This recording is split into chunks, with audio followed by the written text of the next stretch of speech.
اعوذ باللہ السمیع العلیم من الشیطان الرجیم بسم اللہ الرحمن الرحیم۔ تمام نبیوں کے سردار حضرت محمد صلی اللہ علیہ وآلہ وسلم اور تمام مذاہب کے سردار دین اسلام کے پیروکاروں، السلام علیکم طبتم۔ آج کی گفتگو جو ہے وہ شاہ محمد غوث گوالیاری رحمۃ اللہ علیہ کے اوپر ہے۔ آپ کی تاریخ ولادت جو ہے وہ 7 رجب ہے 907 ہجری، 15 جنوری 1502 عیسوی، جس کا ابھی 2014 جا رہا ہے۔ تاریخ وصال آپ کی جو ہے وہ 14 رمضان المبارک 970 ہجری، 6 مئی 1563 جو ہے عیسوی ہے۔ تو قمری سال کے مطابق آپ کی زندگی مبارک تقریباً 63 سال ہوئی، قمری سال کے مطابق، کیونکہ جب یہ گنا جاتا ہے تو قمری سال اور شمسی سال میں فرق پڑ جاتا ہے۔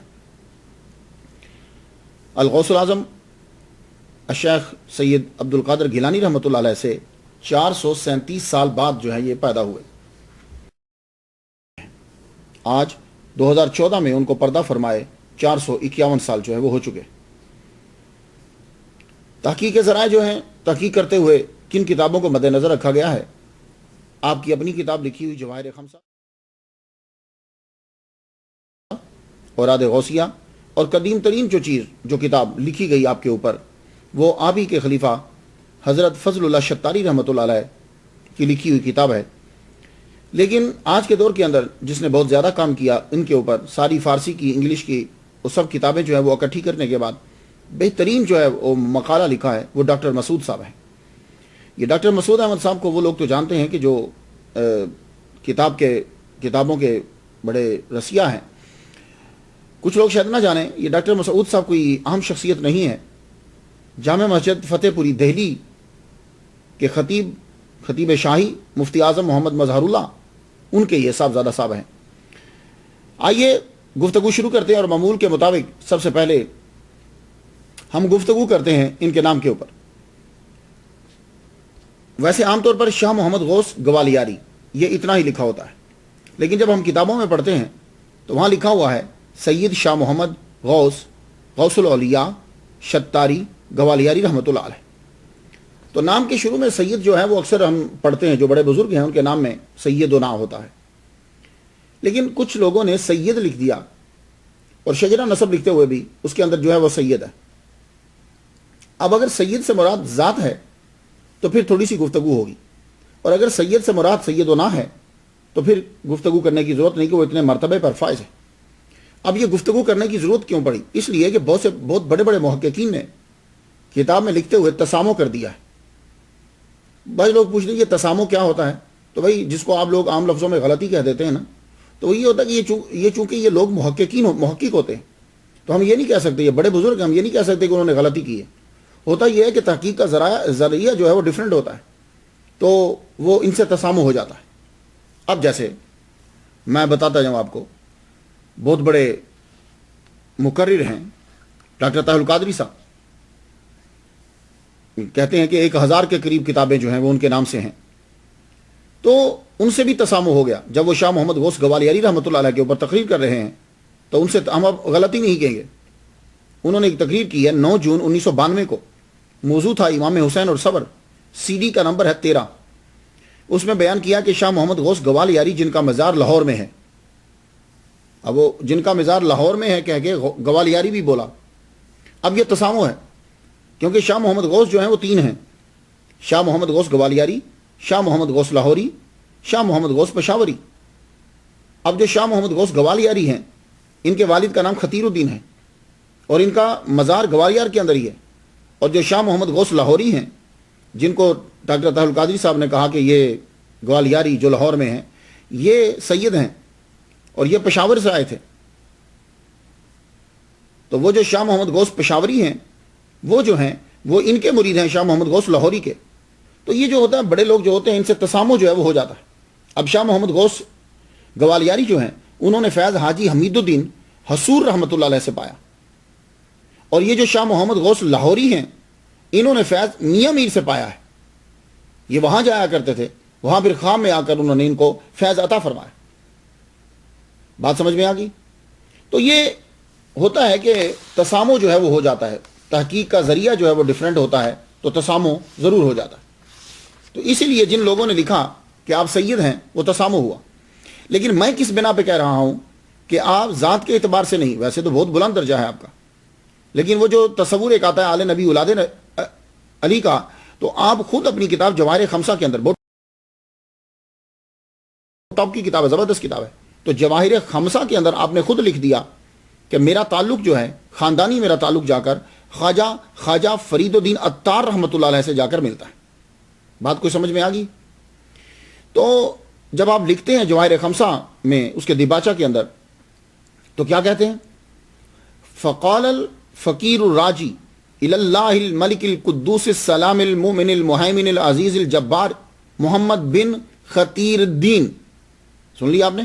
وہ اللہ تعالیٰ کے اسماء بیان کرتے ہوگا، محمد اپنا نام بیان کیا، اور بن خطیر الدین، بن لطیف، بن معین الدین قتال، بن خطیر پھر آ گیا ایک دفعہ، اور یہ لگتا ہے کہ آپ کے خاندان میں یہ 2 مرتبہ نام آیا ہے، بن با یزید، بن خواجہ فرید الدین عطار۔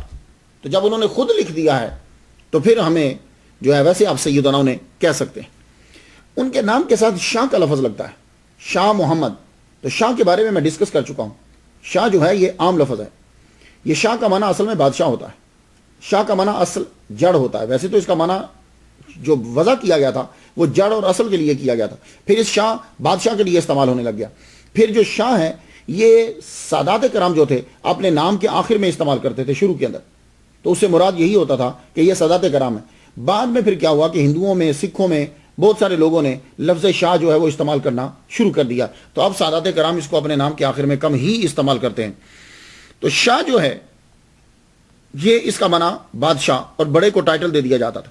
اصل نام جو ہے وہ آپ کا محمد ہے۔ محمد یہ مضاف سے مبالغہ کا صیغہ ہے، اس کا معنی ہوتا ہے کہ جس کی بار بار تعریف کی جائے، بہت زیادہ بار تعریف کیا گیا۔ یہ محمد جو ہے یہ لفظ قرآن مجید کے اندر 4 مرتبہ آیا ہے، یہ بات یاد رکھیے۔ اور حضور صلی اللہ علیہ وآلہ وسلم کا زمین پر یہ ذاتی نام ہے، آسمان پر آپ کا ذاتی نام احمد ہے۔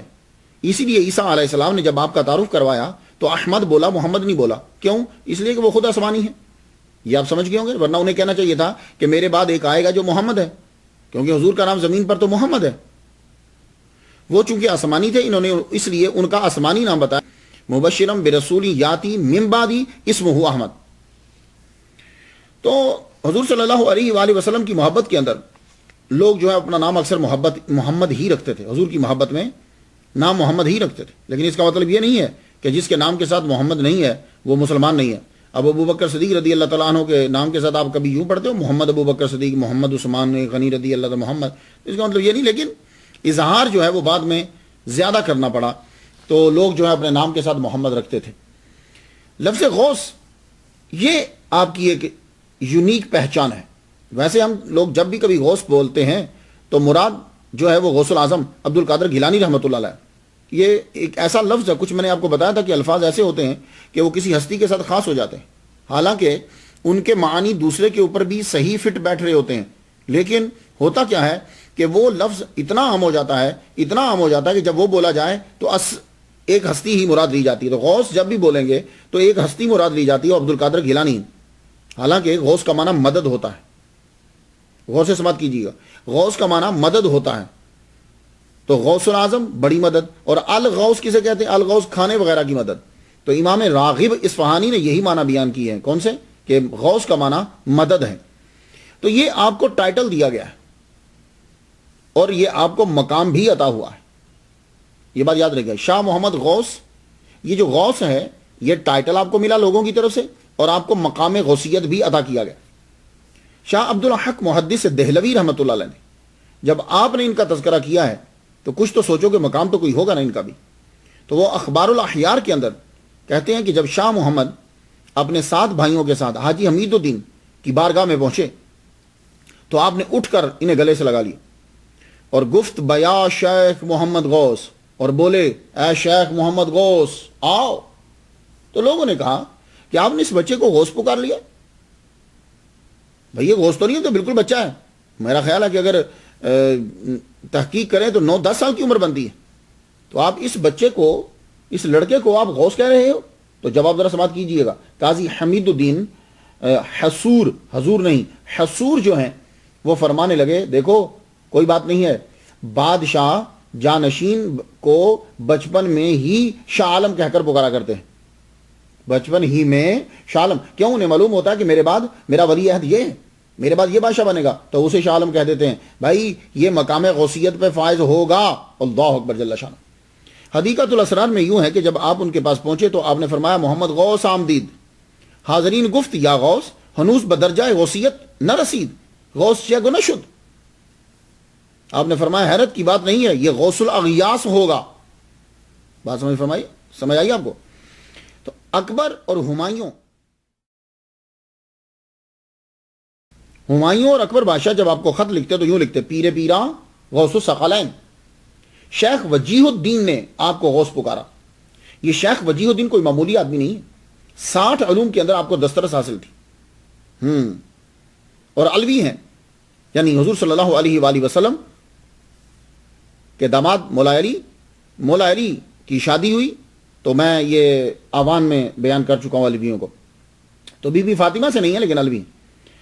عارف و کامل 270 علماء کے ساتھ یہ گجرات میں جب شاہ محمد غوث گوالیاری رحمۃ اللہ علیہ کا قیام تھا تو 270 علماء کے ساتھ آپ کے پاس آئے اعتراض کرنے کے لیے آپ کے رسالہ معراجیہ کے اوپر جو باتیں تھیں. جب سارے یہ جمع ہو گئے تو آپ نے یوں ان کے اوپر توجہ فرمائی. توجہ فرمانا تھا، سب کچھ بھول گئے. تو ایک دم سے آپ بولے آپ غوث ہو، جو شک کرے وہ کافر ہے. تو شیخ وجیہ الدین گجراتی رحمۃ اللہ علیہ شتاری انہوں نے بھی آپ کو غوث جو ہے وہ کہا. تو آپ نے فرماتے ہیں پہلے تو علم تھا، ذرا توجہ دیجیے گا، پہلے تو علم تھا، معرفت نہ تھی، مجھ کو خدا تک جس نے پہنچایا وہ شیخ محمد غوث تھے. یہ انہوں نے عبارت جو ہے وہ تحریر کری. تو بات کچھ سمجھ میں آ گئی. تو میں نے صرف یہ دلائل اس لیے دے رہا تھا آپ کو کہ آپ کو پتہ چلے کہ یہ غوث جو ان کے نام کے ساتھ آتا ہے درجہ بھی ہے اور آپ کو لوگوں کی طرف سے ٹائٹل بھی دیا گیا. اور غوث کا معنی ہوتا ہے مدد. کون نہیں مدد کرتا؟ جو بھی بڑے بڑے لوگ ہیں بزرگان دین ہیں سب نے مدد کی. اس کے بعد ایک لفظ آتا ہے شتاری. یہ جو شتاری ہے یہ سلسلہ ہے، جیسے قادریہ، نقشبندیہ، چشتیہ، سہروردیہ، اسی طرح شتاریہ ہے. یہ نام نیا ہے، سلسلہ نیا نہیں ہے. اس سلسلے کے بانی حضرت بایزید بستامی رحمۃ اللہ علیہ ہے. ایران میں اسے عشقیہ کہا جاتا ہے، روم میں اسے بستامیہ کہا جاتا ہے اور ہندو پاک میں اسے شتاریہ کہا جاتا ہے. اس سلسلے کو ہندو پاکستان کے اندر مشہور کس نے کیا؟ شاہ عبداللہ شتاری رحمۃ اللہ علیہ. یہ 890 ہجری میں ایران سے ہندو پاک کے اندر آئے. ان کا مزار مبارک مالوا میں ہے، اس کے قلعہ کے اندر ہے. اور یہ 5 واسطوں سے شیخ شہاب الدین سہروردی رحمۃ اللہ علیہ کی اولاد میں ہے. تو معلوم یہ ہوا کہ شتاریہ سہروردیہ کی ہی شاخ ہے اور سہروردیہ یہ عبد القادر گیلانی رحمۃ اللہ علیہ کے مرید. تو بھائی بات جمع تفریق کر کے وہیں آپ پہنچتی ہے، یہ بات یاد رکھیے گا. شجرہ طریقت شاہ محمد غوث گوالیاری رحمۃ اللہ علیہ مرید ہیں حاجی حمید الدین حصور رحمۃ اللہ علیہ کے، اور وہ مرید ہیں شیخ ابو الفتح ہدایت اللہ کے، اور وہ مرید ہیں شیخ محمد شتاری رحمۃ اللہ علیہ کے، اور یہ مرید ہیں شاہ عبداللہ شتاری رحمۃ اللہ علیہ کے. اور شاہ عبداللہ شتاری رحمۃ اللہ علیہ یہ آپ شیخ شہاب الدین سہروردی رحمۃ اللہ علیہ کی اولاد میں سے. گوالیاری آپ کے نام کے ساتھ گوالیاری آتا ہے. یہ گوالیاری نسبت مکانی ہے. گوالیر تو ویسے انگلش میں جب لکھتے ہیں تو آئی او آ رہا ہے گوالیر. تو گوالیاری اردو میں جب لکھتے ہیں تو یا بیچ میں ڈالتے ہیں. گوالیاری یعنی گوالیار کا رہنے والا. تو یہ آپ کے ساتھ گوالیاری کہاں سے استعمال ہوا؟ وجہ ہی ہے، ویسے تو آپ غازی پور میں پیدا ہوئے، لیکن چونکہ آپ نے خلافت کے بعد اس مقام کو چنا، وہیں آپ کا روزہ بنا، وہیں سے آپ نے فیض جو ہے وہ عام کیا، تو آپ کے نام کے ساتھ گوالیاری وہ شناخت بن گئی آپ کی. تو یہ گوالیار جو ہے اصل میں یہ بتانا کیوں پڑتا ہے، اکثر ہم لوگ ولیوں کے ساتھ جگہ کا ذکر کر دیتے ہیں تو جو آدمی دوسرے ملک کا ہوتا ہے وہ صحیح طریقے سے پہچان نہیں پاتا کہ یہ بزرگ ہیں کہاں. تو مجھے پھر اس لیے بھی ریسرچ کرنا پڑتی ہے کہ یہ شہر کہاں ہے، تاکہ دوسرے ملک والوں کو معلوم ہو جائے، اگر وہ کبھی جانا چاہیں یا انہیں موقع ملے تو وہ وہاں پہنچ سکیں. تو میری جتنی ریسرچ ہوتی ہے میں آپ کی نظر کر دیتا ہوں. یہ گوالیار جو ہے اب ظاہر ہے کہ انڈیا والوں کو تو بتانے کی ضرورت نہیں ہے، اب یہ ان لوگوں کو ضرورت پڑے گی کہ جو پاکستان کے اندر ہے. تو گوالیار جو ہے یہ ملک انڈیا کی ریاست مدھیہ پردیش میں ہے. 8ویں صدی میں راجہ سوراج سین، غور سے سنیے گا، راجہ سوراج جو ہے یہ شہزادہ ہے، اس کو کچھ بیماری ہو گئی. اب بیماری سے تنگ آ کر یہ باہر نکل آیا. باہر جب نکلا تو راستہ بھول گیا. راستہ بھولا تو پیاس لگ گئی. پیاس لگی تو یہ اسی جگہ پر آیا. جب پیاس لگی تو ایک بابا اسے راستے میں ملے. بابا جب ملے تو بابا کا نام تھا گوالیپا. کہنے لگے بابا مجھے پیاس لگی ہے, پانی پلاؤ گے؟ انہوں نے کہا آئیے. وہ ایک جگہ پہ لے کر پہاڑی پہ. تو آپ کو پتا ہے کہ پہاڑی جو ہوتی ہے نا اس کے اندر منرلز ہوتے ہیں, بڑی بڑی چیزیں ہوتی ہیں. جب اس کے اندر سے پانی نکلتا ہے تو وہ بہت ساری چیزیں لے کر آتا ہے. بعض اوقات وہ پانی جو ہوتا ہے وہ آدمی کو شفا دے دیتا ہے. تو ایسی چیزیں ہوتی ہیں اس کے اندر کہ وہ آدمی کو شفا مل جاتی. اب جب اس نے وہاں سے پانی پیا تو جو بیماری تھی وہ دور ہو گئی.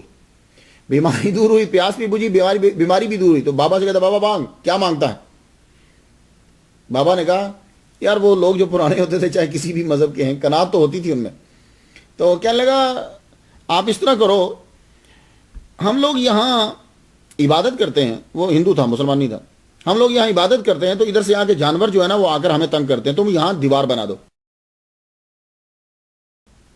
تو راجہ سوراج جو تھا, بادشاہ شہزادہ تھا, اس نے وہاں اپنا مکان بھی بنایا اور ارد گرد دیوار بھی بنا دی. تو وہ مشہور ہو گیا گوالیار. اب گوالیار اندر اس نے محل بنا دیا, باہر جو لوگ اب آباد ہونے لگے, اب ارد گرد آبادی ہونے لگے. تو یہ قلعہ جو ہے اس دور سے مذہبی مرکز بن گیا. ہندو یہاں لوگ عبادت کرتے تھے, مذہبی مرکز بنا. پھر کیا ہوا کہ آہستہ آہستہ اس قلعے کی جانب مسلمانوں کا رجحان ہوا, خاص طور پر سادات کرام کا. سادات اس کے قلعے کی جانب بڑھے. ان کا جب قبضہ ہو گیا تو شاہ محمد غوث گوالیاری رحمۃ اللہ علیہ آپ بھی خلافت کے بعد جو ہے وہ اسی کی جانب آئے اور یہاں آ کر آپ نے قیام کیا. تو بات سمجھ میں کچھ آئی؟ میں سب سے پہلے نام پہ گفتگو کر لیتا ہوں کہ کیونکہ نام ہی کے اندر آدھی تاریخ چھپی ہوتی ہے.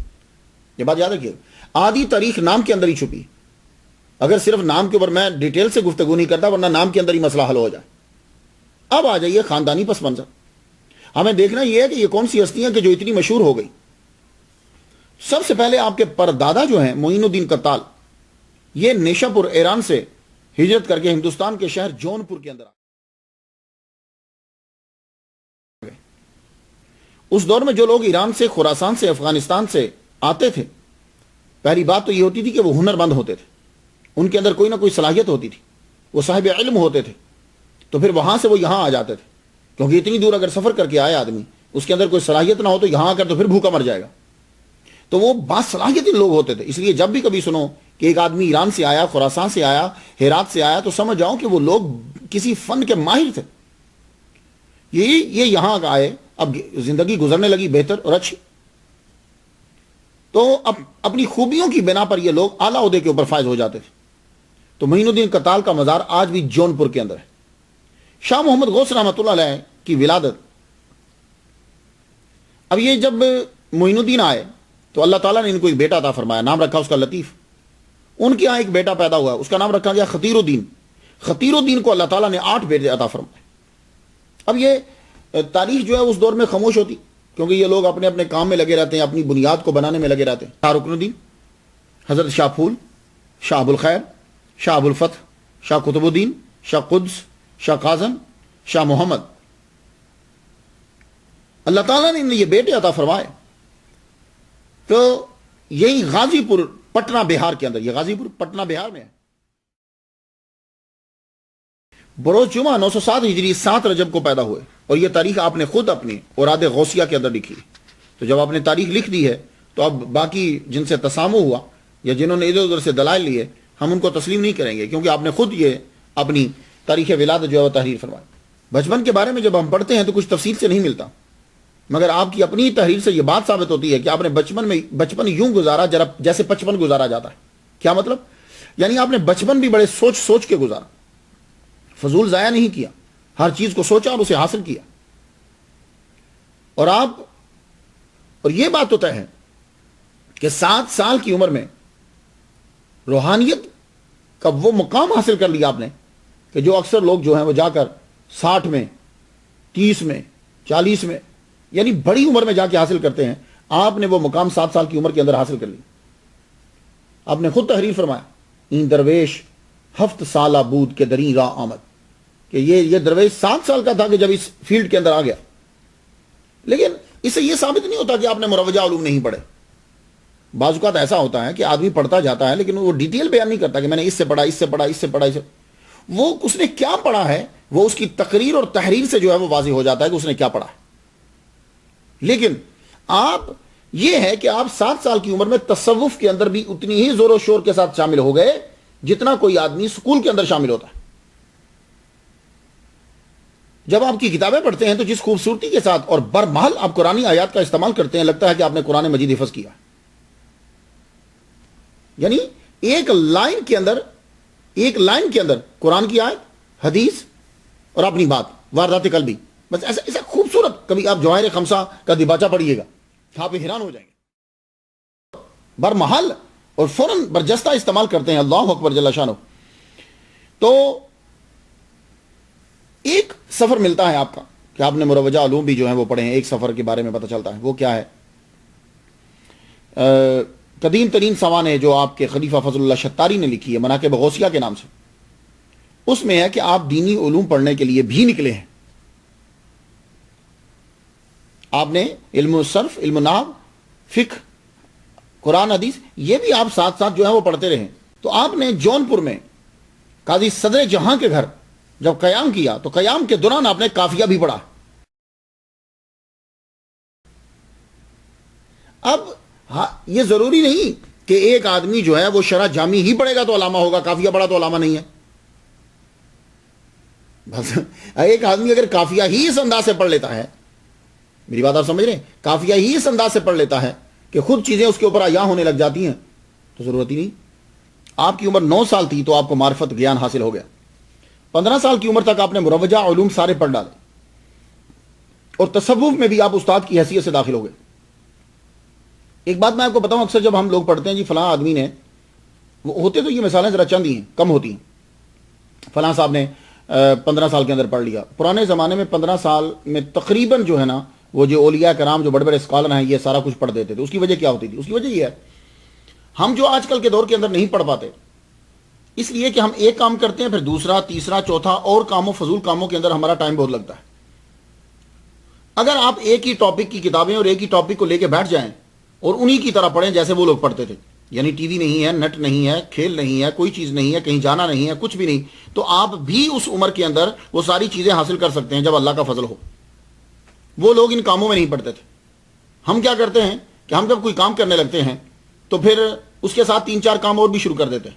فرض کر لو اگر نیٹ کے اوپر سٹڈی کر رہے ہیں یا ہم ایک کتاب پڑھ رہے ہیں تو کتاب پڑھتے ہوئے ہم کبھی کچھ کھانے لگ جائیں گے، کبھی اٹھ کے باہر چلے جائیں گے، کبھی یہاں آ جائیں گے. وہ لوگ جو ہوتے تھے وہ اتنے علوم جو پڑھ لیتے تھے اور اتنی جلدی جو پڑھ لیتے تھے وہ اپنے ٹائم کو ویسٹ نہیں کرتے تھے. تو 15 سال کی عمر میں مروجہ علوم بھی پڑھ ڈالے تو تصوف اور روحانیت میں آپ کو غوث کا لقب ملنا آپ کے درجے کو واضح کر دیتا ہے. اور علم شریعت میں آپ کا مرتبہ یوں واضح ہوتا ہے کہ شیخ وجیہ الدین جیسا 60 علوم میں ماہر علامہ آپ کے آگے اپنا سر جھکا رہا ہے. تو اس سے یہ معلوم ہوا کہ آپ دونوں علوم میں ماہر ہیں. تصوف کا سفر آپ کا طریقہ یہ تھا کہ آپ جب باطنی علوم کے ساتھ ساتھ ظاہری علوم بھی پڑھتے جاتے. یہ جو جونپور ہے یہ ملک انڈیا کی ریاست ہے، اتر پردیش کا ضلع ہے. اس شہر کی بنیاد فیروز شاہ تغلق نے رکھی تھی. تو نام رکھا اپنے بھائی جون خان کے اوپر، تو جونپور پڑ گیا. تو جونپور میں جب آپ تھے تو روزانہ آپ اپنے پردادا کی قبر پہ جایا کرتے تھے، وہاں جاتے، فاتحہ پڑھتے، واپس آ جاتے. ایک رات کیا ہوا کہ آپ فاتحہ پڑھنے گئے تو رک گئے. رک جب گئے تو تہجد تک وہیں رکے رہے. یعنی کہنے کا مطلب یہ ہے کہ پوری رات گزر گئی. تو تہجد کے وقت جو ہے وہ یوں اونگ سی آئے. اگر آدمی ساری رات بیٹھا ہو تو اس ٹائم آدمی کو اونگ لازمی آتی ہے، یہ بات یاد رکھیے گا. اگر ساری رات سے آپ جاگ رہے ہیں نا تو اس ٹائم آپ بھاری ہو جائے گا، اونگ ضرور آئے گی. اگر آپ نے زور نہ ڈالا تو تہجد گئی، نماز گئی. تو تہجد کے وقت ذرا اونگ آئی، اسی کے اندر ہی آپ ایک آواز سنتے ہیں کہ جیسے پردادا کی قبر سے آواز آ رہی ہے. آپ فرما رہے ہیں بابا محمد جاؤ صدیقی کے پاس جاؤ، ان کی خدمت بجا لاؤ. یہ جانتے ہو صدیقی کون ہے؟ ان سے مراد شاہ ابو الفتح ہدایت اللہ سرمست رحمۃ اللہ علیہ تھے. تو کہا جاؤ صدیقی کے پاس جاؤ. آپ اب وہاں سے اٹھے. یہ سن کر جونپور سے گور آئے، وہاں آپ ان کے پاس رہے، وہاں سے کانو در چلے گئے۔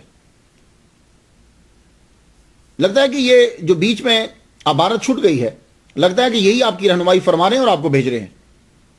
اب جب وہاں پہنچتے ہیں تو آپ کو پتہ چلتا ہے کہ پہاڑی کے اوپر ایک بزرگ ہیں، آپ پہاڑی کے اوپر گئے، وہاں ان سے جا کر ملے۔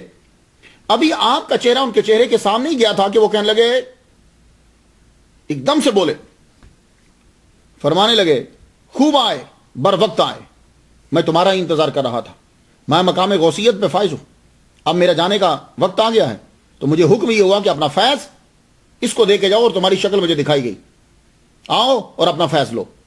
پھر یہ بھی دلیل ہے آپ کے غوث ہونے کی کہ آپ کو مقام غوثیت جو ہے وہ ملا۔ انہوں نے فیض دیا تو فرمان لگے کل آنا۔ آپ چلے گئے، پہاڑی سے نیچے اتر آئے، دوسرے دن گئے تو دیکھا کہ وہ نماز میں مصروف ہیں۔ آپ کھڑے ہو گئے کہ نماز سے فارغ ہوتے ہیں، نوافل پڑھنے ہوں گے۔ جو ہی سجدے میں گئے تو بہت دیر ہو گئی، نارملی جیسے ہوتی ہے اس سے زیادہ دیر لگی۔ جب دیر ہوئی تو آپ آگے بڑھے تو دیکھا کہ روح کف سے انصری سے پرواز کر گئی تھی۔ خدا قسم، بہترین جان دینے کی جو کنڈیشن ہے نا، مجھے سب سے اچھی یہ لگتی ہے۔ میں بھی اللہ سے یہ دعا کرتا ہوں کہ اللہ تعالیٰ جب میری جان نکلے، جمعے کا دن ہو، نماز پڑھا رہا ہوں اور دوسرے سجدے کے اندر جان نکل جائے، یہ میری آرزو ہے۔ تو سر جو ہے وہ پھر آپ ہی نے، شاہ محمد غوث گوالیاری رحمۃ اللہ علیہ نے آپ کے کفن اور دفن کا جو ہے وہ انتظام کیا اور واپس گور چلے گئے۔ تو واپس جب آئے، واپس آ کر پھر شوق اٹھا کہ جس ہستی کی وجہ سے مجھے اتنے بڑے ولی اللہ سے ملنے کا موقع ملا ہے، اس کی بات کیوں نہ کروں۔ تو ہدایت اللہ سرمست رحمۃ اللہ علیہ سے کہا کہ میں آپ کی بات کرنا چاہتا ہوں۔ تو آپ مسکرا پڑے، کہنے لگے بیٹے سنو، تمہارا فیض حاجی حمید الدین شتاری حصور کے دست خاص پر ہے، تم ان کے پاس جاؤ۔ یہاں ایک نکتہ عرض کر جاؤ اپنے سننے والوں کے لیے۔ پرانے جتنے بھی اولیاء کرام ہیں جو سچے ولی اللہ تھے، وہ تعداد بڑھایا نہیں کرتے تھے، وہ تربیت کو بڑھایا کرتے تھے۔ اب یہ دیکھ لیجیے، اگر چاہتے تو ان کو مرید کر لیتے اپنا، چاہتے چلو یار یہ مرید ہوگا، اس کے ساتھ اور بھائی بھی آ جائیں گے، تعداد بڑھے گی نا۔ کہنے لگے بھائی تیرا فیض میرے پاس نہیں ہے، وہ ان کے پاس ہے، تو تم وہاں جاؤ۔ تو آپ اب وہاں سے سہارنپور چلے گئے۔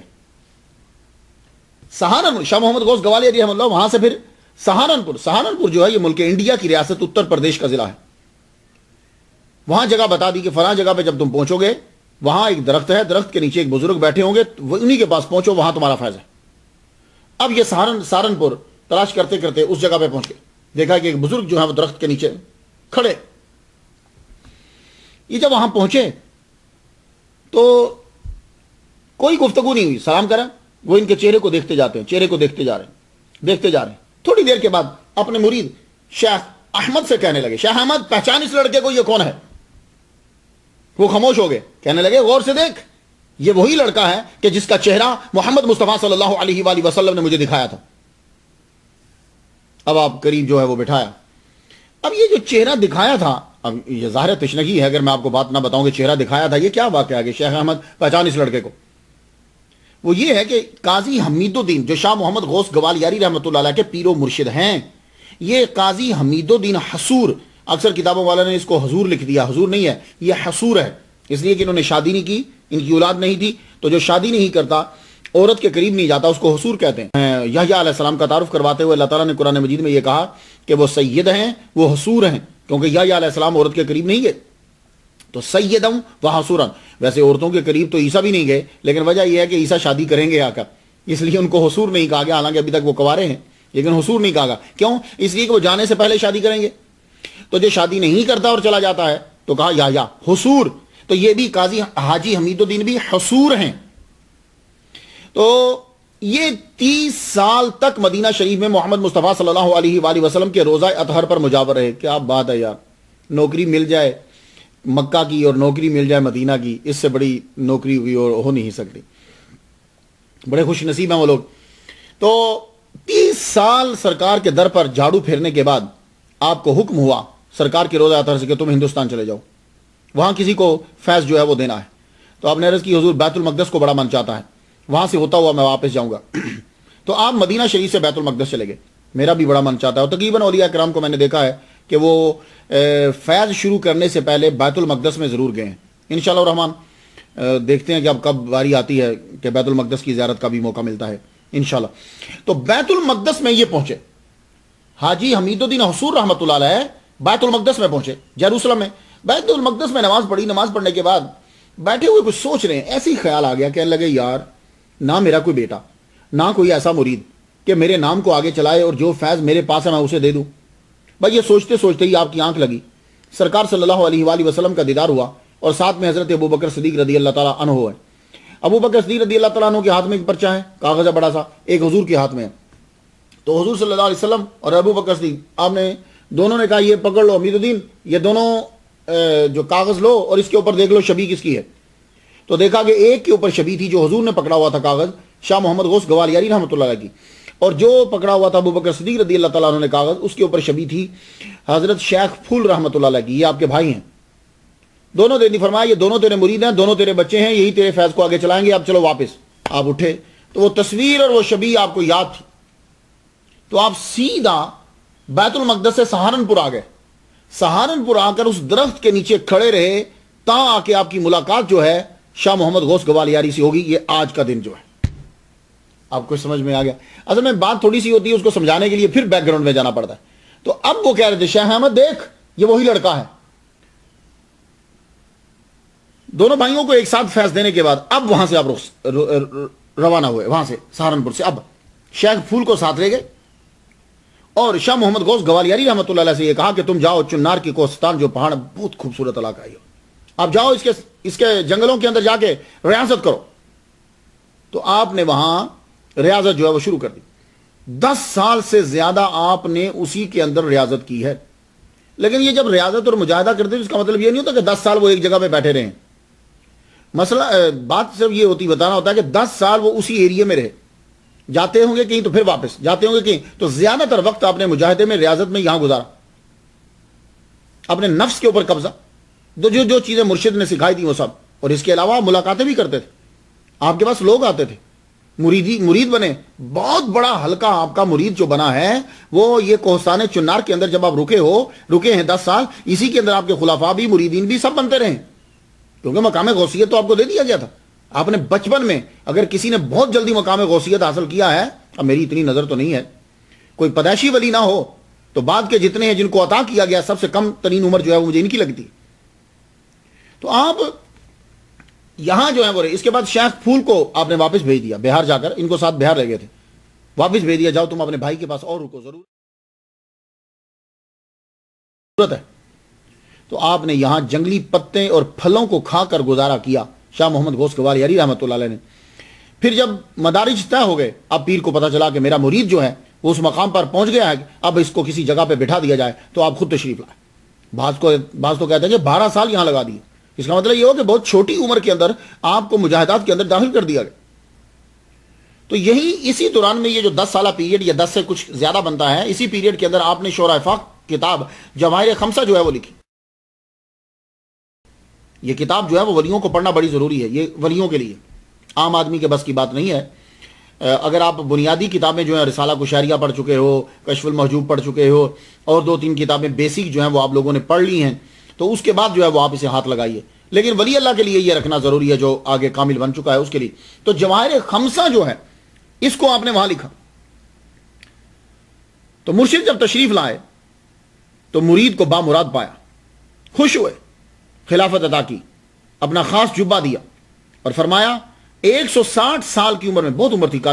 حاجی حمید الدین حصور رحمۃ اللہ علیہ آپ کی بڑی عمر تھی، 160 سال کی عمر میں کہتے ہیں کہ 100 مقامات پہ جو حاصل کیا جا میں نے تجھے عطا کر دیا، میں نے اپنے پاس کچھ نہیں رکھا، اور جاؤ میرا نام میرا اپنا تھا، آج سے میں اپنا نام بھی تمہیں عطا کرتا ہوں. اللہ اکبر جل شانہ. یعنی شاہ محمد غوث گوالیاری رحمۃ اللہ علیہ کو اپنا نام پیر نے دے دیا، حمید الدین نام دے دیا. تو خلافت کے دن آپ کا نام ہوا حاجی حمید الدین عرف شاہ محمد غوث گوالیاری رحمہ اللہ. دیکھا یہ محبت ہوتی ہے.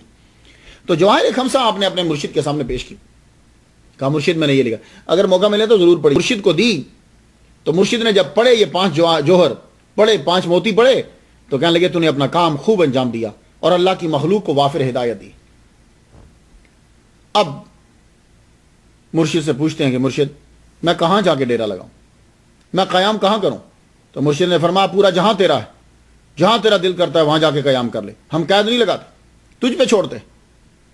مرشد کی اس بات سے بہت خوش ہوئے۔ تو مراقبہ جب آپ نے کیا تو اشارہ ہوا کہ تم گوالیار چلے جاؤ۔ تو گوالیار جو ہے، پھر اب یہاں سے آپ خود فرماتے ہیں جواہر خمسہ میں کہ از پردائے غائب لا ریب ندائے رسید، کہ کوہستان سے نکل اور قلعہ گوالیار پہنچ۔ تو آپ جو ہے وہاں گوالیار کی جانب چل پڑے۔ وہاں مسلمانوں کی آبادی جو ہے وہ بڑھ رہی تھی۔ قلعہ کے باہر جو ہے وہ زیادہ تر ہندو تھے، اندر علماء، سادات، ان کی تعداد بڑھتی جا رہی تھی۔ آپ کے پاس نہ کوئی جاگیر ہے، نہ کوئی واقف امیر ہے، بے سر و سامانی کی حالت، قلعہ کے اندر جا کے ڈیرا لگا دیا۔ ڈیرا لگایا، اللہ تعالیٰ نے آپ کو اتنا مقام عطا فرمایا ہوا تھا، لیکن پہلے سے امتحان شروع ہوا۔ وہ کیا کہ آپ جاتے ہی بیمار ہو گئے۔ ہو سکتا ہے کہ جگہ کی تبدیلی کی وجہ ہو، یا ہو سکتا ہے کہ آپ کا امتحان درجے کو بڑھانا ہو۔ امتحان کیا ہوتا ہے؟ درجے کو بڑھانا ہو۔ تو آپ 6 ماہ تک وہاں بیمار رہے۔ 6 ماہ کے بعد اللہ تعالیٰ نے آپ کو شفا عطا فرمایا۔ تو آپ نے قاضی رکن الدین اور قاضی خدا بخش کو خط لکھ کر بھیجا اور کہا یہ خط ہے، یہ جا کر میرے مرشد کو جو ہے وہ دے دو۔ حاجی حمید الدین حصور رحمۃ اللہ کی بارگاہ میں یہ دونوں چل پڑے۔ ادھر آپ کے مرشد شیخ سکندر سے کہنے لگے یار آج میرا بلاوا آ گیا ہے، مجھے واپس جانا ہے اپنے پروردگار کے پاس۔ انا للہ و انا الیہ راجعون، ہم اللہ کی طرف سے آتے ہیں، اسی کے پاس واپس جانا ہوتا ہے۔ کل من علیہ فان، ہر ایک نے جانا ہے۔ تو میرا بلاوا آ گیا ہے، لیکن میں نے عرض کیا کہ مجھے 4 دن کی مہلت دے دیجیے، میں 4 دن کے بعد آؤں گا۔ ذرا بات سنیے گا۔ تو شیخ سکندر پوچھتے ہیں مرشد 4 دن کیوں مانگے؟ کہا یار وہ میرا بیٹا ہے نا، اس کے بندے آ رہے ہیں رستے میں، تو بس 4 دن کے بعد میں واپس چلا جاؤں گا، وہ ذرا آ لیں، کچھ میرے پاس چیزیں ہیں میں عطا کر لوں۔ تو یہ جب پہنچ گئے، آپ نے جو دونوں بندے بھیجے تھے پہنچے، ان سے گفتگو کی، خط کا جواب خط لکھا، تو آپ نے ان دونوں کو دستار عطا کی، جبہ دیا اور خط لکھا کہ ہم نے تم کو تمام اختیارات دے دیے، اس فقیر کا ظاہر اور باطن تیرے حوالے، اب تو قالب جسم بھی تجھے دے دیا، جہاں چاہے اس کو دفن کر دینا۔ اللہ اکبر، جہاں چاہے اسے دفن کر دینا، سب کچھ تجھے دے دیا، میرے جتنے مریدین، میرے جتنے خلفاء ہیں وہ سب تیرے حوالے، جس کو تو مقبول کہے گا مقبول ہوں گے، جس کو تو مردود کہے گا مردود ہوگا، سب تیرے حوالے کر دیا۔ اور یقین جانو یہ جملہ بڑا زبردست ہے یار، اتنا بڑا پیر جس نے 30 سال سرکار کے روزے پہ گزارے ہیں، یہ جملہ بڑا زبردست کہہ گیا۔ کہنے لگے یہ آج تک جو تکلیفیں اٹھائی ہیں یہ سب تیرے لیے اٹھائی ہیں۔ کیا مطلب؟ کہ یعنی جو کچھ حاصل کیا ہے، سفر کیا جتنا، جہاں رکے، جو کچھ گین کیا، وہ ظاہر ان کو دینا تھا، تو کہا حقیقت میں وہ تیرے لیے ہی کرتا رہا کہ تجھے یہ فیض پہنچا دو، تو سب کچھ تجھے عطا کیا۔ 21 ذی الحج کو آپ کا وصال ہو گیا، اور خود اٹھے ہیں، خود ہر جگہ تیار کی ہے، قبر ٹھیک کروائی اپنی، اور صبح کے وقت چادر لے کر لیٹ گئے۔ اور جب شیخ سکندر آگے بڑھے تو دیکھا کہ پیر جو ہیں وہ دنیا سے جا چکے۔ گوالیار میں آپ کا چرچا ہونے لگا، آپ کے علم سے لوگ استفادہ کرنے لگے، روحانیت آپ کی بڑھنے لگی، اور آپ وحدت الوجود کے قائل تھے۔ بہت سے اولیاء کا جو گروپ ہے وہ وحدت الوجود ہی کا قائل ہے۔ آپ ہر ایک کے لیے کھڑے ہو جاتے، کوئی آتا، مسلمان ہوتا، نان مسلم ہوتا، ہندو ہوتا، کوئی بھی ہوتا، آپ کھڑے ہو جاتے۔ راجہ ٹوڈرمل ایک دفعہ آپ سے ملنے کے لیے آیا، آپ کھڑے ہو گئے، کہنے لگا میں شیخ جلال کے پاس گیا تھا، وہ کھڑے نہیں ہوئے تھے، کہنے لگے تھے کہ کافر کی تعظیم حرام ہے، تم کیوں کھڑے ہوئے ہو؟ تو بات یہ ہے کہ بس آپ نے مختصر بتایا، اس کو کیا سمجھاتے ہیں؟ کہنے لگے کہ بات یہ ہے، مسئلہ یہ ہے کہ کون کس کو دیکھ رہا ہے۔ بس اب یہ بات تو وہی سمجھے گا جو اس مقام پہ ہے، کون کس کو دیکھ رہا ہے۔ اور عاجزی کا یہ عالم تھا کہ آپ کبھی میں نہیں کہتے تھے، کیونکہ میں کے اندر تکبر آتا ہے۔ سب سے پہلے شیطان نے میں کہا تھا، انا خیر منہ، میں اس سے بہتر ہوں، تو میں سے لوگ بڑے بچتے ہیں۔ جو آپ کا چرچا بڑھا تو جہاں غربا آپ سے فیض لیتے، امیر لوگ بھی جو ہیں وہ آپ سے فیض لینے لگے، آپ کی آواز ہر طرف پہنچی، امراء کے کانوں تک پہنچی، وہ بھی اس شتاری فقیر کے متحد ہوئے۔ قلعہ گوالیار میں جو آپ رہتے تھے تو تب قلعہ گوالیار کس کے قبضے میں تھا؟ تاتار خان کے قبضے میں تھا۔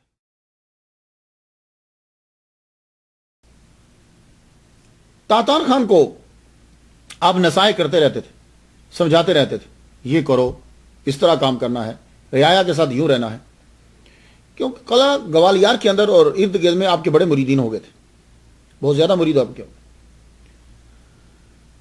ہوا یہ کہ تاتار خان کو ارد گرد کے زمینداروں نے تنگ کرنا شروع کر دی۔ راجہ درمنگت، خان جہان، انہوں نے تنگ کرنا شروع کیا، ارد گرد انہوں نے قبضے کر لیے۔ اب ان کا ارادہ تھا کہ ہم مل کر تاتار خان کے اوپر حملہ کریں۔ تاتار خان نے کیا کیا؟ بابر کی مدد طلب کر دی، بابر سے، یہ جس کو ہم بابر کہتے ہیں نا، اصل میں یہ لفظ بابر ہوتا ہے، تو بابر بادشاہ کی جو ہے وہ مدد طلب کی۔ بابر بادشاہ نے راجہ رحیم داد کو بھیج دیا۔ رحیم داد جو ہے وہ فوج لے کر، بھیرا اور لاہور، یہ فوج لے کر یہاں کی وہاں پہنچا گوالیار قلعے کے باہر۔ وہاں جب پہنچے تو تاتار خان کی نیت بدل گئی۔ اس نے اندر آنے کی اجازت ہی نہ دی، ساری فوج باہر، رحیم داد خان بھی باہر۔ اب شاہ محمد غوث گوالیاری رحمۃ اللہ علیہ نے سوچا اگر یہ فوج واپس چلی جاتی ہے تو راجہ درمنگت حملہ کرے گا، قتل و غارت شروع ہو جائے گی، تو یہ بیچاری غریب عوام مر جائے گی۔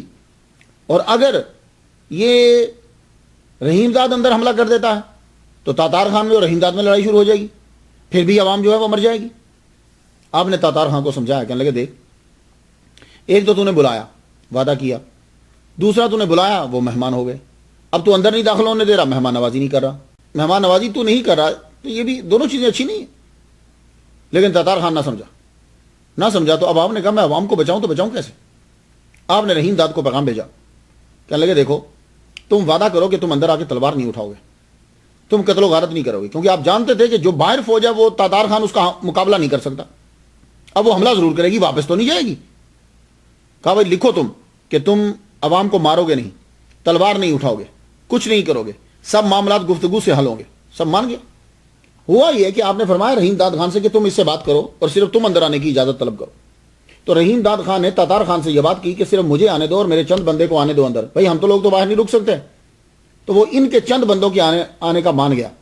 جب یہ اندر داخل ہوئے تو وہ دروازے کے اوپر آبی کے مریدین تھے، ان کا رات کو اندر جانا تھا کہ رات کے اندر ہی دروازہ جو ہے وہ کھول دیا گیا اور فوج جو ہے وہ بھی اندر آ گئی۔ صبح جب تاتار خان کی آنکھ کھلی تو آنکھ کھلی کی کھلی رہ گئی، اتنی بڑی فوج، اب وہ کچھ کر نہیں سکتا تھا۔ تو قلعہ گوالیار کے اوپر آپ کا قبضہ ہو گیا، بابر کا قبضہ ہو گیا۔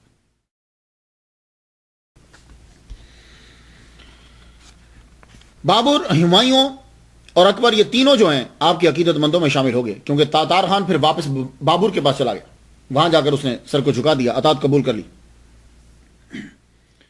بابر 1531 میں ہمایوں بیٹھا۔ ہمایوں جب تخت پہ بیٹھا، یہ شاہ محمد غوث گوالیاری رحمۃ اللہ علیہ سے 6 سال چھوٹا تھا۔ ہمایوں بادشاہ جو ہمایوں بادشاہ شاہ محمد غوث گوالیاری رحمۃ اللہ علیہ سے 6 سال چھوٹا تھا۔ آپ نے اس کا 25 سالہ دورے حکومت عروج و زوال دیکھا ہے۔ ہمایوں اور شاہ محمد غوث گوالیاری رحمۃ اللہ علیہ کی آپس میں بڑی محبت تھی۔ ہمایوں شاہ محمد غوث گوالیاری رحمۃ اللہ علیہ یعنی اکبر بادشاہ کا باپ جو ہے وہ آپ کو اپنا مرشد کہتا تھا اور آپ سے اس نے بیعت کری تھی۔ T.W. Arnold wrote in his book Encyclopedia Religion and Ethics، اس میں کہتا ہے کہ ہمایوں آپ کے مریدین میں شامل تھا۔ ملا عبد القادر قادر بدایونی نے منتخب التواریخ کے اندر جلد 100 صفحہ 4 کے اوپر یہ لکھا ہے کہ ہمایوں شاہ محمد غوث گوالیاری اور ان کے بھائی شیخ پھول رحمۃ اللہ علیہ سے بڑی عقیدہ رکھتا تھا۔ پیٹر ہارڈی نے اپنی کتاب source of Indian tradition page 438 کے اوپر لکھا ہے کہ شیخ محمد غوث رحمۃ اللہ علیہ سلسلہ شتاریہ سے تعلق رکھتے تھے اور ہمایوں بادشاہ ان کو اپنا روحانی پیشوا مانتا تھا۔ ڈاکٹر تارا چند نے اپنی کتاب the influence of Islam on Indian culture میں لکھا ہے کہ ہمایوں نے آپ سے قلعہ گوالیار میں ملاقات کی ہے۔ تو ہمایوں جو اکبر بادشاہ کا باپ تھا وہ آپ کو اپنا پیر مانتا تھا اور آپ کی بارگاہ میں وہ سے نذرانے بھیجا کرتا تھا۔ سارے لوگ جو ہیں وہ آپ سے فیض لے رہے ہیں سلسلہ شتاریہ جو ہے وہ پھیلتا جا رہا ہے دور دراز، دکن، گجرات آپ جائیں یا سلسلہ شتاریہ آپ کو ملے گا. آپ کو معلوم ہے کہ بابا بلے شاہ کیا تھے؟ یہ بھی سلسلہ شتاریہ ہی کے سے ہیں. یہ پاکستان والے بابا بلے شاہ کا نام جانتے ہیں اور یہ انڈیا کے جو پنجاب کے لوگ ہیں. تو بابا بلے شاہ بھی شتاری ہیں. بابا بلے شاہ جو ہیں وہ مرید ہیں شاہ عنایت کے، اور شاہ عنایت جو ہیں وہ شتاری ہیں. تو شتاریہ سلسلہ کا فیض جو ہے وہ بہت دور دراز تک پہنچا. شاہ محمد غوث گوالیاری شتاری رحمۃ اللہ علیہ نے فیض جو پھیلایا تو آپ کا فیض اتنا، بڑے بڑے لوگ آپ سے متاثر ہوئے. یہ میاں تان سین کا نام تو سنا ہوگا، سین نہیں، تان سین، یہ مجہول ہے. تان سین جو ہے یہ اصل میں برہمن ہندو تھا. اس کا باپ جو ہے وہ برہمن ہندو ہے. اب اس کے اندر دو روایت ہیں. ایک تو یہ ہے سید حسام الدین نے جو لکھی، راشدی نے، وہ کہتے ہیں کہ آپ کا جو باپ تھا نا، میاں تان سین کا جو باپ تھا، ترلوچن داس برہمن کا جو باپ تھا، وہ آپ سے آ کے دعا کروانے کے لیے آیا کہ دعا کرو کہ اللہ مجھے بیٹا دے. تو شاہ محمد غوث گوالیاری رحمۃ اللہ علیہ نے دعا کی تو اس کے گھر بیٹا پیدا ہوا. میاں تان سین جو ہے وہ پیدا ہوا. جب اس کے باپ کا انتقال ہو گیا تو چونکہ اس خاندان کو شاہ محمد غوث گوالیاری رحمۃ اللہ علیہ سے بڑی عقیدت تھی اور آپ ہی کی دعا سے یہ پیدا ہوا تھا، تو شاہ محمد غوث گوالیاری رحمۃ اللہ نے میاں تان سین کو اپنا بیٹا بنا لیا. 5 سال کی عمر میں ان کے پاس آ گیا. جب بیٹا بنایا تو اس کے اندر بڑی صلاحیت تھی موسیقی کی، بڑا ٹیلنٹ تھا. تو آپ کے ذریعے سے یہ گوالیار کلا کے دربار میں جو ہے نا وہ پہنچا، حاکم کے دربار میں رسائی ہوئی. وہاں سے پھر رسائی ہوتے ہوتے ہوتے اکبر بادشاہ کے دربار تک یہ پہنچ گیا. تو میاں تان سین جو ہے یہ مسلمان تھا، پہلی بات. تو اسی لیے اگر آپ کبھی ہندوؤں سے گفتگو کریں تو میاں تان سین کی تعریف کم کریں گے، بیجو باورا کی تعریف زیادہ کریں گے، کیونکہ وہ ہندو تھا. حالانکہ یہ بھی برہمن تھا، پر چونکہ یہ مسلمان ہو گیا تھا اس لیے اس کی تعریف بڑی کم کرتے ہیں وہ. تو میاں تان سین جو ہے اس کی عقیدت اپنے مرشد سے ہے اور یہ شتاری ہے اور مرید ہے شاہ محمد غوث گوالیاری رحمۃ اللہ. اس کی دلیل میرے پاس کیا ہے؟ میں اس کی دلیل آپ کو یہ دیتا ہوں کہ میاں تان سین کا وصال ہوا ہے دہلی کے اندر. قبر اس کی معلوم ہے کہاں ہے؟ قبر اس کی گوالیار میں ہے. دہلی سے گوالیار 350 کلومیٹر ہے. تو یار حد ہو گئی ہے. یہ جب اس کی زیادہ منتا یہاں تھی، دہلی کے اندر دربار کے اندر تھی، تو یہی رہتا نا. یہ 350 اور اس دور کے اندر 350 مائل لاش کو لے کے جانا، جسد انور کو لے کر جانا بڑا مشکل ہوتا. لیکن اس کی وصیت تھی کہ میں جب مر جاؤں تو مجھے میرے پیر کے قدموں میں دفنایا جائے. تو 350 کلومیٹر کا سفر کر کے میاں تان سین کو جا کر اس کے مرشد شاہ محمد غوث گوالیاری کے قدموں میں دفنایا. جائیے یہ دیکھیے اس کی قبر.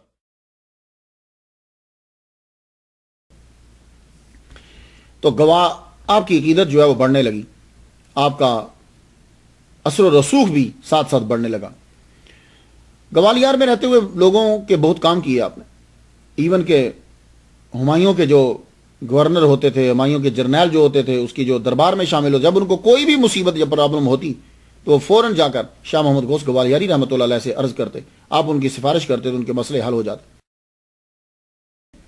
شیر شاہ سوری نے حملہ کر دیا اور شیر شاہ سوری کے حملے کی وجہ سے ہمایوں کو دہلی چھوڑنا پڑ گیا، آگرہ چھوڑنا پڑ گیا.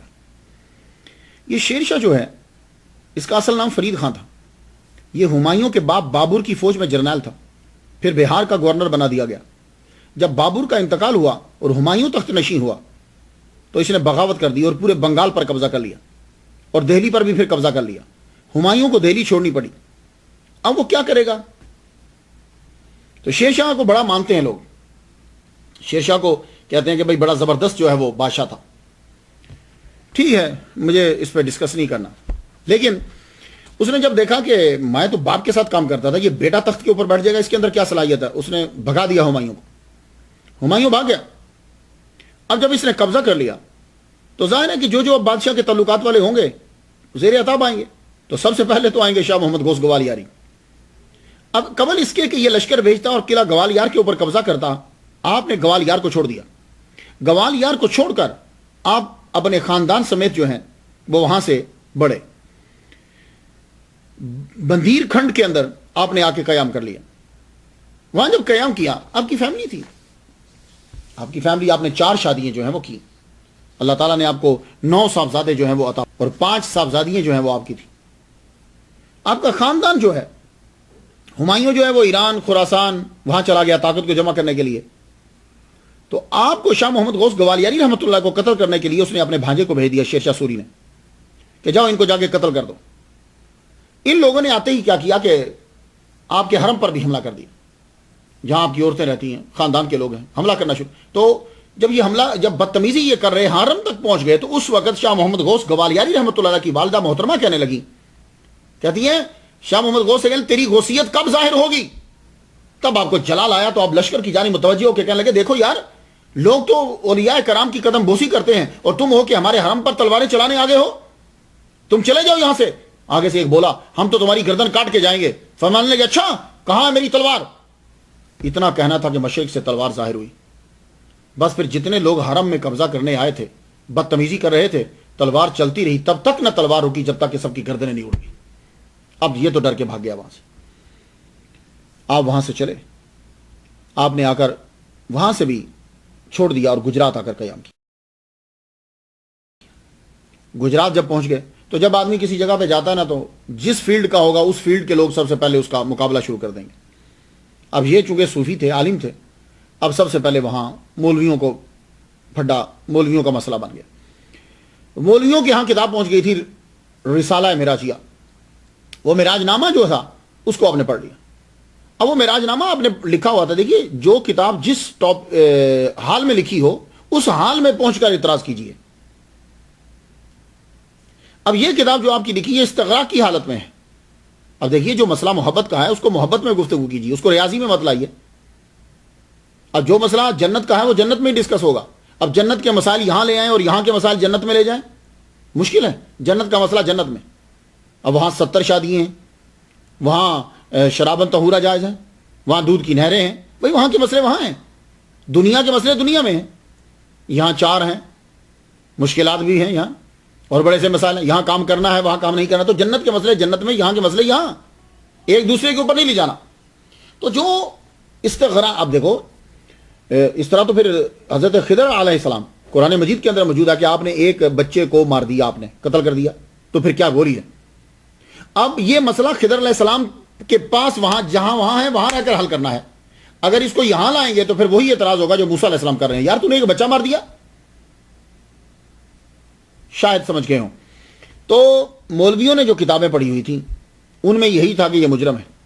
270 علماء تشریف لے آئے.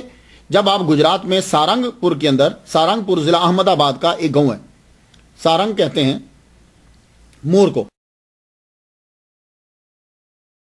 تو سارنگ پور میں جب آپ پہنچے تو 270 علماء, ان 270 علماء کا جو لیڈر ہے وہ شیخ وجیہ الدین علوی رحمۃ اللہ علیہ, 60 علوم کے ماہر, علوی خاندان سے تعلق رکھتے, علامت الدہر. جو ہی یہ قافلہ آپ کی قیام گاہ سارنگ پور میں پہنچا, آپ کی عادت ہی آپ کھڑے ہو جایا کرتے تھے, جو بھی آتا تھا آپ کھڑے ہو گئے, سب کو دیکھنے لگے. شیخ وجیہ الدین نے آگے بڑھ کر گفتگو شروع کری. ابھی کچھ لفظ ہی بولے تھے تو آپ یوں گھورتے ہوئے کہنے لگے تم کس لیے آئے ہو. اب اس کے کئی معنی ہو سکتے ہیں. ان کی بات ابھی پوری ہی نہیں ہوئی, شاید انہوں نے ایک لفظ بھی ابھی بولا ہو یا بولنے والے ہی ہو. تم کس لیے آئے ہو, بس اتنا کہنا تھا کہ کسی دنیا میں پہنچا دیا ان کو. ان پر ایک عجیب کیفیت طاری ہو گئی. اس کیفیت سے جب باہر آئے وہ, اللہ اکبر جل شانہ, جب وہ باہر آئے تو آتے کہنے لگے بے شک آپ غوث الاولیاء ہو, اور جو اس میں شک کرے وہ کافر ہے. میں سب سے پہلے آپ کی بات کرتا ہوں. تو سارنگ پور گجرات میں شاہ وجیہ الدین علوی گجراتی شتاری رحمۃ اللہ علیہ نے آپ کی سب سے پہلے بات کی.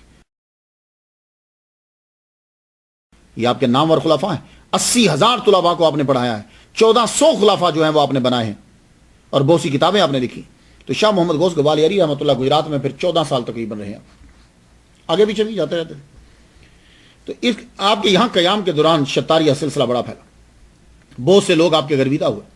آپ نے سارنگ پور میں مسجد بھی بنوائی, اور وہاں آپ کی تین بچوں کی قبریں بھی ہیں, ایک پوتی کی قبر بھی ہے. اب شیر شاہ سوری نے گستاخی تو کی تھی, 5 سال میں سزا مل گئی, بارود اڑ گیا, یہ بھی اڑ گیا. پھر اس کا بیٹا اسلام شاہ کے نام سے تخت پر بیٹھا. 1545 سے 1555 تک اس کا دور حکومت ہے. اس نے بھی کوئی کم نہیں کی, کوشش کرتا رہتا تھا آپ کو تنگ کرنے کی, بلکہ گجرات کے حاکموں سے یہ کہتا تھا کہ ان کو مار دو. آخر پھر اسی کے بیٹے نے اس کو مار دیا. بیٹے ہی ہاتھوں مر گیا۔ تو اس دور میں آپ کی ہمایوں سے خط و کتابت رہتی تھی۔ ہمایوں کو جب پتا چلا کہ آپ گجرات میں ہیں تو اس نے خط لکھا آپ کو۔ خط میں القابات کے بعد وہ آپ کو پکارتا ہی غوث الثقلین تھا، پیرے پیراں کہتا تھا، مرشد کہتا تھا۔ القابات کے بعد کہنے لگا مجھے آپ کی بڑی فکر تھی، میں سوچتا رہتا تھا کہ آپ کہاں ہوں گے، آپ کے ساتھ کیا ہوا ہوگا، لیکن ابھی مجھے پتا چلا کہ آپ گجرات میں ہو، دل کو تسلی ہو گئی۔ اللہ سے امید ہے کہ اللہ ظاہری مفارقت کے غم سے نجات بخشے گا، ملاقات ضرور ہوگی۔ اس کے بعد شاہ محمد غوث گوالیاری رحمۃ اللہ علیہ نے خط لکھا، اور یقین جانیے ان بزرگوں کے جو خط ہوتے ہیں وہ بھی یوں سمجھے نور الانوار، قرآن مجید، حدیث، اس کی تشریح ہو رہی۔ میں یہ خط پڑھ کر بڑا حیران ہوا، یقین جانیے، یعنی ہم نے جو چیز اتنے سالوں کے بعد پڑھی آپ نے خط کے اندر لکھی ہوئی ہے۔ سنیے ذرا، خط لکھتے ہیں آپ اسے، فرماتے ہیں آپ حادثات زمانہ کے غم و اندوں سے پریشان نہ ہوں، طریقت میں جو کچھ سالک کے سامنے آتا ہے اس کے لیے اچھا ہی ہوتا ہے، چونکہ اللہ تعالیٰ اپنے سعادت مند بندے کو مرتبہ کمال تک پہنچانے کے لیے جلالی اور جمالی دونوں ناموں کے اثرات اس کے اوپر ڈالتا ہے، کیونکہ وہ اسے بلندی تک پہنچانا چاہتا ہے۔ تو جلالی اثرات تو ختم ہو گئے، اب جمالی نام کے اسما کے اثرات شروع ہونے والے، دیکھیے ذریعے۔ اور پھر آپ نے ساتھ لکھا، کہنے لگے ان مع العسر یسرا، ان مع العسر یسرا۔ یہ بہت بڑا مسئلہ ہے، یہ نور الانوار میں پڑھتے ہوئے ہم نے پڑھا تھا، اور یہ آپ اپنے خط میں لکھ رہے ہیں، کیونکہ جب معرفہ ایک ہی معرفہ ایک جگہ میں 2 مرتبہ آئے تو اس سے مراد ایک ہوتا ہے، اور جب نکرہ جو ہے وہ ایک ہی جگہ میں 2 مرتبہ آئے تو اس سے مراد 2 ہی ہوتا ہے۔ تو ان مع العسر یسرا، ان مع العسر یسرا، یہ العسرا معرفہ آیا ہے 2 مرتبہ، تو عسر سے مراد تنگی، تنگی ایک ہوگی، اور یسرن 2 مرتبہ آیا ہے، دونوں مرتبہ نکرہ ہے، اس سے مراد 2 ہوگا، یعنی ایک تنگی ہو تو اللہ 2 آسانیاں دیتا ہے۔ آپ نے یہ لکھ کر اور ساتھ میں یہ لکھا بھی، اللہ اکبر جل شانہ، فرمان لگی آسانی ہوگی۔ تو جلال خان عرف اسلام شاہ اپنے بیٹوں کے ہاتھوں جب قتل ہو گیا، اب اس نے پھر خط لکھا، میرے لیے کیا حکم ہے؟ آپ نے فرمایا حملہ کرو، تجھ کو سلطنت مبارک ہو۔ اس نے حملہ کیا، اس کو فتح ہوئی، دوبارہ آگرہ اور دہلی پر قبضہ ہو گیا۔ تھامس ولیم لکھتا اپنی کتاب اورینٹل بایوگرافیکل ڈکشنری، کہتا کہ آپ مستجاب الدعوات تھے، جو بھی آپ دعا کرتے تھے اللہ تعالیٰ اس دعا کو قبول کر لیتا۔ تو جب وہ ہمایوں 1555 میں تخت پر بیٹھا تو اس نے شاہ محمد غوث گوالیاری رحمۃ اللہ علیہ کو دعوت دی آگرہ آنے کی۔ آپ تشریف لے کر گئے، 1 کروڑ اشرفی دی آپ کے نظر کی، کئی ہاتھی آپ کی نظر کیے، اور کئی گھوں آپ کی نظر کیے، اور آپ کی وجہ سے سلسلہ شتاریہ دکن میں، مالوا میں، گجرات تک پھیلا۔ ہمایوں تو تھوڑے ہی عرصے میں چلا گیا۔ اس کے بعد اس کا بیٹا اکبر بادشاہ جو ہے وہ تخت نشین ہوا۔ اکبر بادشاہ فروری 1556 میں تخت نشین ہوا۔ تو اس نے شاہ محمد غوث گوالیاری رحمۃ اللہ علیہ کو آگرہ میں آنے کی دعوت دی، مگر ان کی آمد سے پہلے ہی اکبر بادشاہ کے دربار کے اندر جو اثر، اکبر بادشاہ کی اپنی عمر اس وقت صرف 14 سال تھی جب وہ فروری 1556 میں تخت نشین ہوا۔ اور 14 سال کا لڑکا اتنا وہ پڑھا ہوا بھی نہیں تھا، کیونکہ پریشانیوں کے اندر تو رہا، تو پریشانیوں میں ہمایوں اس کو کیسے پڑھاتا، کبھی اس کے گھر کبھی اس کے گھر، تو یہ زیادہ پڑھا ہوا بھی نہیں تھا، لیکن یہ تھا کہ ولیوں کا دیوانہ تھا، کیونکہ جانتا تھا کہ میرا ابا ولیوں کا دیوانہ ہے۔ تو اس نے شاہ محمد غوث گوالیاری رحمۃ اللہ علیہ کو دعوت دی۔ اب وہاں کے جو درباری لوگ تھے، جس میں شیخ گدائی تھا اور بیرام خان کا اصل میں زیادہ تر قبضہ تھا، اس نے کیا کیا کہ شیخ گدائی نے کان بھر دیا۔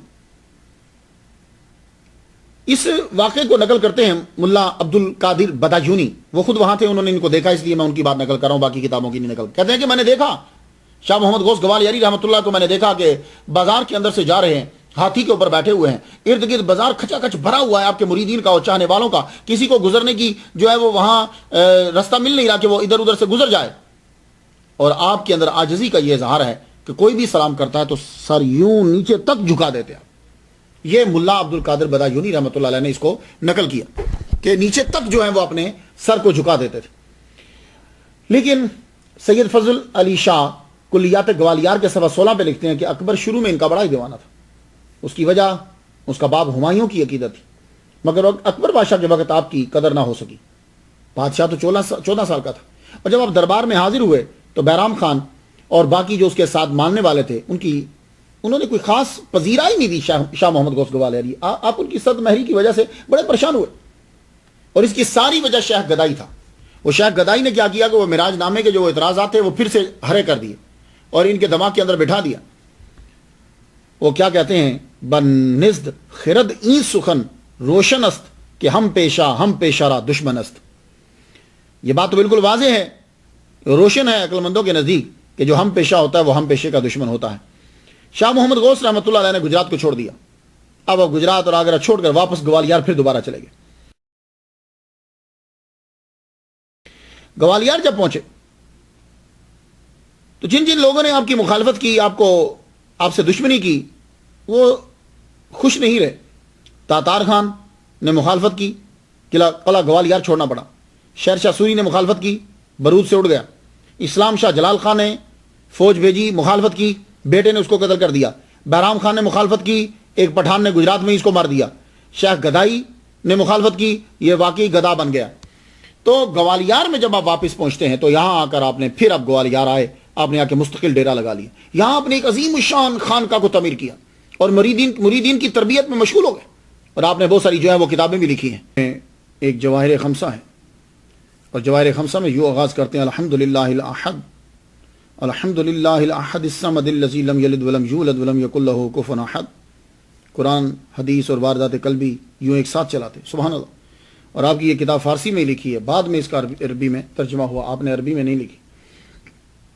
اوراد غوثیہ آپ کی کتاب ہے، اس میں آپ نے زیادہ تر وصیتیں کی ہیں. ہر حال میں اللہ کا شکر کرو. علم اتنا فرض ہے کہ جس سے مذہب کی درستگی معلوم ہو جائے. تمام عادات و اطوار کو سنت نبوی کے مطابق کرو. جاہلوں کے پاس مت بیٹھو. ادب کو دستور زندگی بناؤ. دین و دنیا کے کاموں کو اللہ پہ چھوڑ دو اور آپ نے مرشد کے فرمودات پر عمل کرو.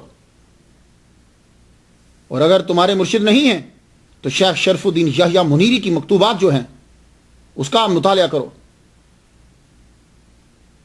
تو آپ نے اسے 9 درجوں میں جو ہے وہ تقسیم کیا. اس کتاب کو معراج نامہ آپ نے لکھا. یہ حالت سکر میں کہے گئے فرمودات کا مجموعہ ہے. اور آپ جانتے ہی ہیں کہ اس حالت میں کیے گئے ملفوظات قابل مواخذہ نہیں ہوتے. اس رسالہ کی وجہ سے آپ کو بہت سی مشکلات اٹھانا پڑی. بحر الحیات، اس میں آپ نے یوگیوں، یہ جو جوگی تھے، یہ سنیاسی، یہ کیسے، ان کے طور طریقے کیا ہوتے ہیں، یہ کیا کرتے ہیں، نقصانات کیا ہیں، ہمیں کیا کرنا چاہیے، ہمارا طریقہ کار کیا ہے، ہمیں کہاں سے فائدہ حاصل ہوتا ہے، یہ ساری آپ نے تفصیل اس کے اندر رکھی. ضمائر و بصائر، علم تصوف کو بیان کیا، مقاصد بیان کیے ہیں، حقائق بیان کیے ہیں، ابتدا بیان کی ہے، مراتب بیان کی ہیں، کلید محاسن، مبدا و معاد، یہ چیزیں حقیقتیں ان کی جو ہے آپ نے بیان کی. اور آپ نے ایک قرآن مجید بھی اپنے ہاتھ سے جو ہے وہ لکھا، اس کا ترجمہ بھی فارسی میں ساتھ ساتھ لکھا. اور یہ قرآن مجید آپ کے خلیفہ صوفی سعید علی شاہ اب ممبئی، ان کے پاس جو ہے یہ موجود ہے. اب دنیا میں جو آتا ہے اس کو جانا تو ہوتا ہی ہے. ملا عبد القادر بدایونی چونکہ حیات تھے، اس نے آپ کو دیکھا اور شاہی مورخ بھی تھا، اس کی بات زیادہ مستند سمجھی جائے گی. اس کی تحریر کے مطابق آپ گوالیار سے اکبر آباد آئے، یہاں آپ کا وصال ہوا. لیکن آپ کی وصیت یہ تھی کہ مجھے دفن کیا جائے گوالیار کے قلعہ کے اندر. تو آپ کا جست انور جو ہے وہ گوالیار لے جایا گیا. آپ کے خلیفہ اور صاحبزادہ شیخ عبداللہ نے جنازہ پڑھایا، کفن و دفن کا انتظام کیا. اکبر بادشاہ نے آرڈر دیا کہ ایک شاندار مقبرہ تعمیر کیا جائے.